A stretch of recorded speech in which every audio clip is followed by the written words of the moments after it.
it's Jennifer from Belladonna's Botanicals. I know how to talk. Here, and this is your general Ostara slash Beltane. I guess a little bit of Walpurgis knocked in there. Witchy haul. I think our last one was for Yule. So, anyways, yeah. So I am going to talk about some of the cool shit I've got in the past few months. So without further ado, I'm gonna start on crystals. I don't have that many this month or for this video. I haven't been buying as many crystals, although I say that as I bought one today. Bought these so long ago. I think I got these at Handmade Mystic in Whitehall, PA. This is a piece of titanium clad black kyanite. I just like this piece because it looks very peacocky. It does look a lot like chalcopyrite or peacock ore, but it is actually titanium clad black kyanite. I like black kyanite is really good for like protection and like I think specifically around like bullying and like online stalking, that kind of stuff. I remember using it a lot when I was having bigger issues with that. And then this, I think I got at Handmade Mystic as well. I don't know how well you can see. This is a Crackle quartz sphere. Try to get in there a little bit too. Yeah, I thought this was a really cool piece. I have to find a sphere stand for it. And this I just picked up today at Kindred Spirits in Hellertown. This is I forget the technical term for it, but it's like green or blue fluorite mixed with scolecite. It has this really beautiful, like snowflakey, um, like the way the inclusions are on it. It's really pretty. I like this piece the best, so wasn't going to buy a shiny rock today, but lo and behold, I bought a shiny rock. So moving on from the shiny rocks, because I didn't have that many. Again, this one's gonna be a fairly I do have some tarot decks in here, but it's gonna be fairly heavy. We are back. So I forgot I had this on my list, but I did this. I also got at Kindred Spirits a while back in Hellertown. I like it. It's very I have it near my Santa Muerte altar, but it's got some Santa Muerte vibes, even like Morrigan or Hell, those sort of like underworld goddess types. But it's an incense burner. I think it might be a backflow burner. Now that I'm looking at it, I've only used it like once. So, anyways, that's that, and mostly was prepared this time. Also, this I think I got at Handmade Mystic. This is a triple goddess statue. Feels very Hecate because it's got like you can see the keys on the belt. Yeah. Oh, and the dog. Yeah, this is definitely more of a Hecate statue. I mean, it's triple goddess, but you know. So that's for my altar.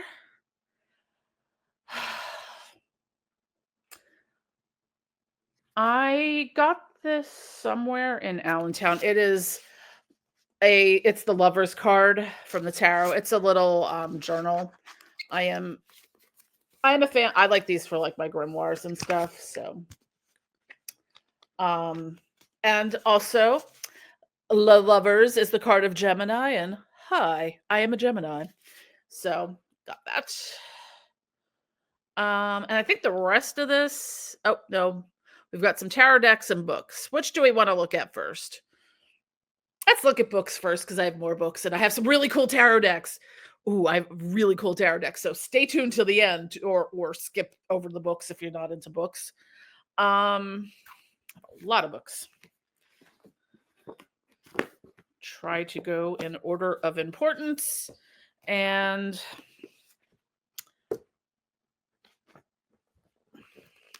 no, they're not in there. Are they on here? Okay, yeah, they're all here. Anyways, so without further ado, I have the Dukante Hierarchy from S. Connolly. This is a pathworking book. If you have her 76-week Goetia, which I think I actually have in here. Oh, so nah, I can't get to it. I could get to it, but I would cause a landslide and whatnot because it's got a bunch of tarot decks stacked on top of it. But it's a similar, like it's an immersive path working. So with each spirit you have, it's the same structure as the 76-week Goetia. So you've got the information about the spirit, and then you do a meditation, the free writing, dream work. You can do. There's 2 invocations, and then creating a magical artifact, spell, or ritual, and then rest and reflection. So this is for all the Dukante spirits. And I'm very excited to get on with reading this.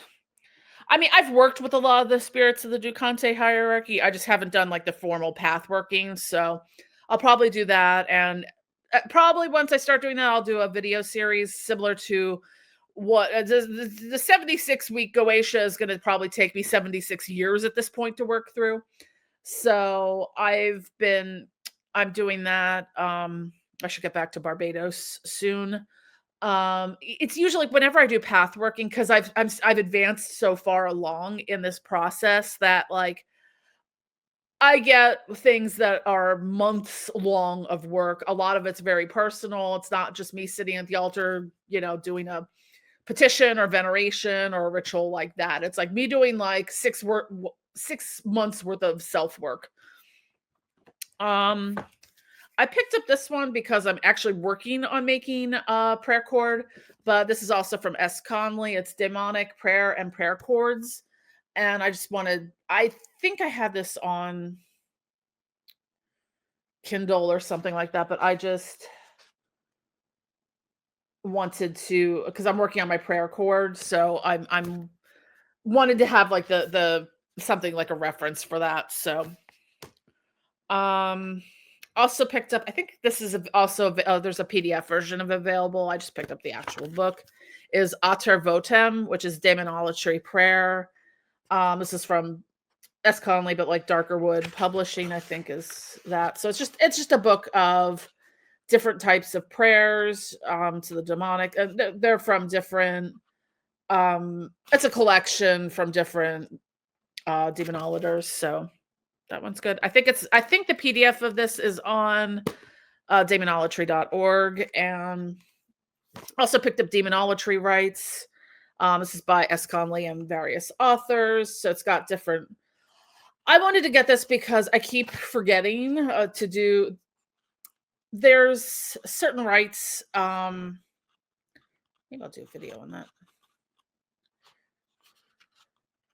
But there's certain rites you do to the different demonic, divine. Like they correspond with the different Sabbats and stuff like that as well, like those times of year. I think some of this is available on Demonolatry.org. At least some of the rights are. I don't know if all of them are at this point, but that was those I picked up recently. So,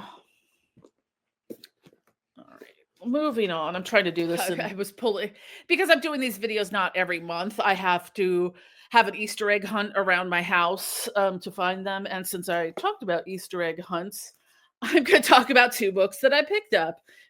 So, as I've talked about, I've been exploring Slavic paganism more to reconnect with my own cultural heritage and ancestry. So, I haven't gotten to do it yet, even though Easter was yesterday. I just haven't had the time. But I picked up a couple books on, this is Decorating Eggs, Exquisite Designs with Wax Dye. So this is about how to make the Pysanky, different, yeah. Eastern Europeans don't fuck around when it comes to making Easter eggs. They make works of art. So this is one of the books I got on how to make Pysanky. I also got this one as well, which is Patterns for Ukrainian style Easter eggs. So it's got some of the,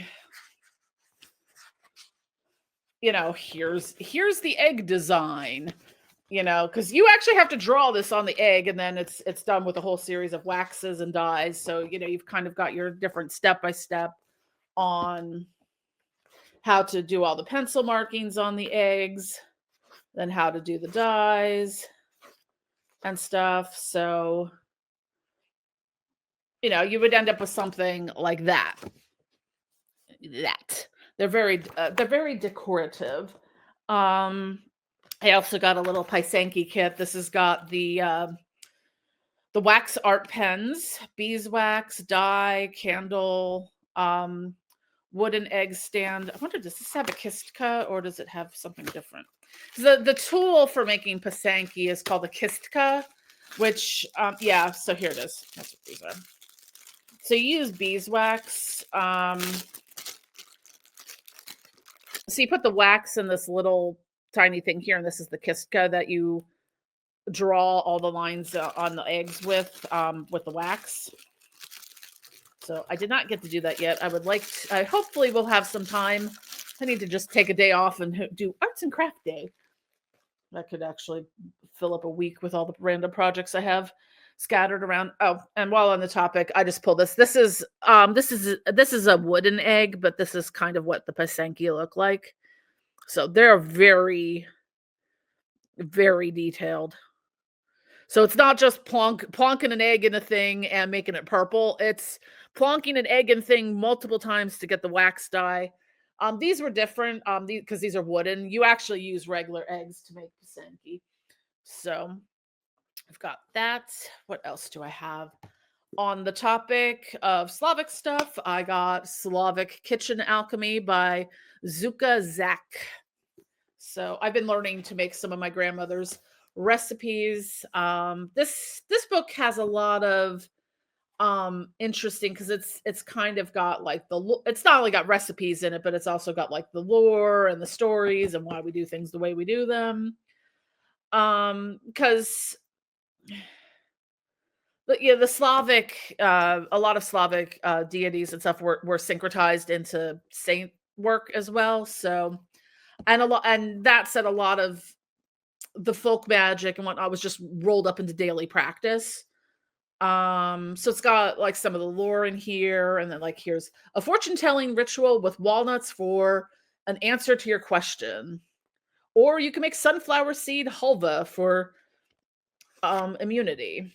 So it's got different, like this one's rose hip infusion for immunity boost. So this is a cool book. I'm excited to work through that. I have been making some things. I didn't get to make kiffles yet, but made some halupkis over Christmas. And I had to reverse engineer and figure out my grandmother's, what she would always. So what my grandmother called things isn't necessarily what their names were. So I had to figure out what the cheese pie she used to make, because it wasn't a cheesecake and it wasn't a quiche. It was somewhere in between it, but it's actually technically, I think it's called a cottage cheese pie. And you can either use, so it's got a lot of it's got cream cheese and sour cream, and you can use either cottage cheese or ricotta cheese in it. And it gives it a different, but it's served cold. So it's got a very sweet, a little hint of lemon, but it's not a traditional cheesecake. It's a cheese pie. It's different. So managed to figure that out, and it turned out really well. So, I haven't really looked through this yet, but this is a book of Slavic magic moon meditations to illuminate your inner landscape by Patricia Robin Woodruff. So yeah, a lot of this seems to be like on the moon cycle, or let's see. Oh, that's nice. Oh, I see. I just figured this out because I'm learning Ukrainian. I'm like, so it has you here like May, Travin, which would be how you would say the month of May in Ukrainian. She just has it spelled phonetically. The grass or herb moon. Interesting. Huh. Neat. I'm gonna look at that one more. And this one, this is 3 Squabs and 3 Sparrows, the story of Olga of Kiev By far, as I've mentioned in a few other videos, she's my favorite historical badass saint. And fuck around and find out. I got time. Yeah, if you don't know about Saint Olga of Kiev, um, look up some videos on the story, and it's legendary. Chef's kiss, woman of my own heart. um, but yeah, she's actually a saint, so I'm really interested in her. Um, she's got some awesome energy, just saying. So, I think I got through those. So, down to the last two books. This one I just picked up today. It's Beltane. It's just a Llewellyn book. I'm pretty sure I had a copy of this before, but um, I don't do the traditional celebrations of the Sabbats the way maybe a normal, like a Wiccan would do them, or some of the New Age or whatnot. So I incorporate aspects of it, and I have, I usually do, since around this time in between sort of equinox and Walpurgisnacht / Beltane, is I usually do my rededication to Lucifer and Lilith, who are my matron and patron um deities. So that I incorporate that a little bit into that time of year celebration, and in addition to the traditional things. Last book I have after that pause is Coffee Magic for the Modern Witch. So, a practical guide to coffee rituals, divination readings, magical brews, and latte sigil writing. Ooh, that's fun. And more. So, I think I got both of these last books, the Beltane and this one down at Kindred Spirits. But it's got a lot of fun things. There's books on like tea magic. I just hadn't seen one on coffee magic, so I picked it up. And now it's mine. Alrighty, we are done with books, and now we are going on to tarot decks. So this one I got, this is the Witches of Legend Oracle deck by Annabelle Lewis. This I got at our new home, Angel's House of Design in Easton, PA. Got a couple months ago, but this is an Oracle deck, and so it's got cool cards. So there's Santa Muerte. I like the designs on them are fairly simple, but it's got most of the major dark goddesses or just goddesses in general.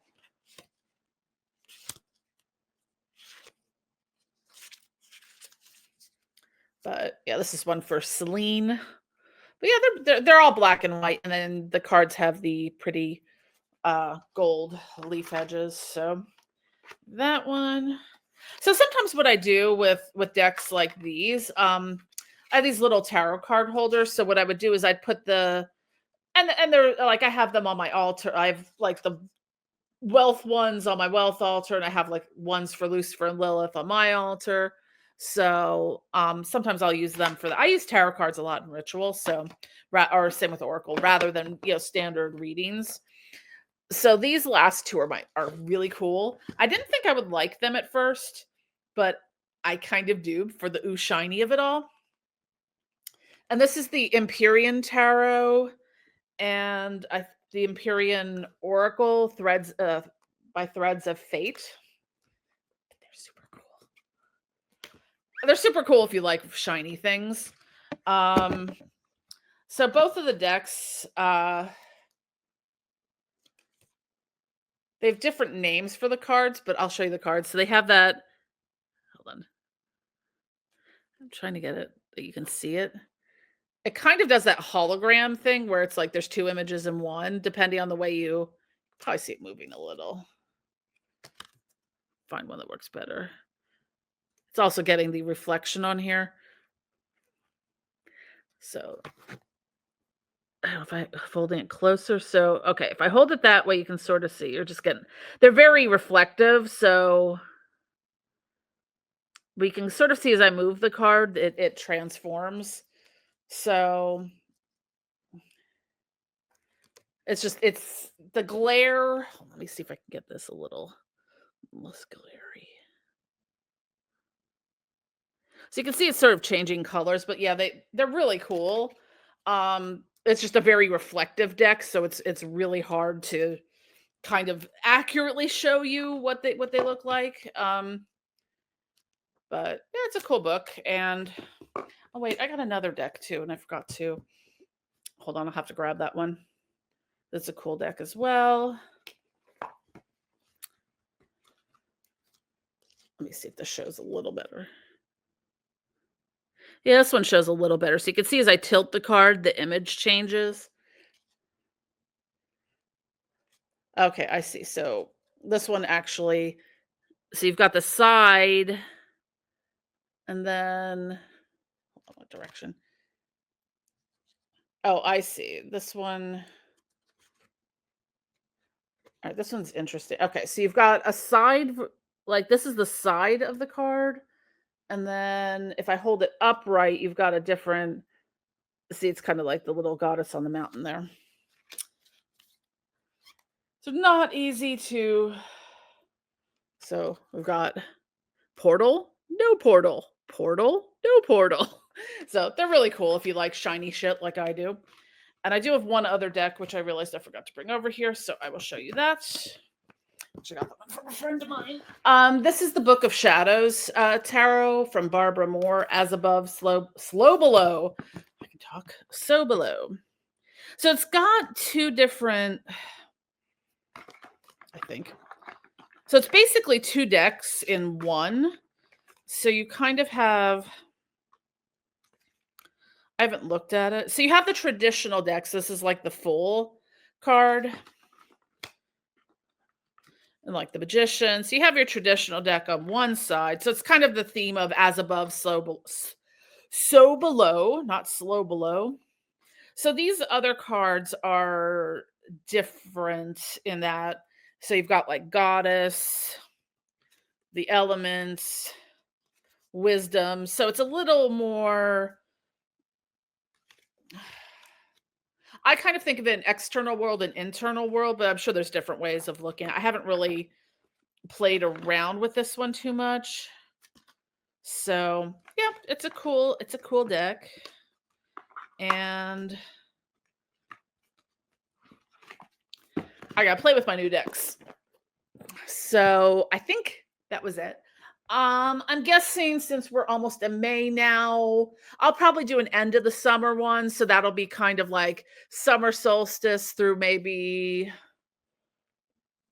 autumn equinox, even maybe Mabon.